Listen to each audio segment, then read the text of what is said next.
L देशपांडेंनी असं म्हटलंय की महाराष्ट्राला गाणं कसं ऐकायचं हे माझ्या आजोबांनी शिकवलं. Mehdi Hassan basically was a classical singer, पण ते गझलकडे वळले बेगम अख्तरांमुळे. आपण ऐकून असाल की कुमार गंधर्व यांना खूप मोठा आजार झाला होता लंग्सचा. मी तर मंगेशकर घराण्याच्या प्रत्येक कलाकाराला तिथे ऑडियन्समध्ये बघितलेलं आहे प्रत्येक वर्षी. लताजी, आशाजी, बँड्रा, हो बँड्रा, वाव, ग्रेट पीपल.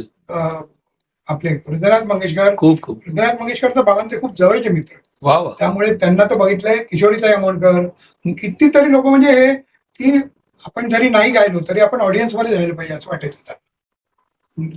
तुम्ही काय म्हणाल? मी प्रांजळपणे किंवा निर्लज्जपणे म्हणतो की माझ्यामध्ये ज्या चांगल्या गोष्टी तुम्हाला दिसतात हे सगळ्या माझ्या आजीच्या आणि माझ्या वडिलांच्या. जे वाईट आहे माझ्यामध्ये ते माझ्या एकट्याच आहे. मित्रांनी बाबांच्या विचारलं की अरे तुला इतकं जन्मभर समुद्राच्या समोर राहायचं होतं म्हणून तू इतक्या आवडीने फ्लॅट घेतला, तुला वाईट नाही वाटत आहे का तू घर सोडतोयस? अगदी.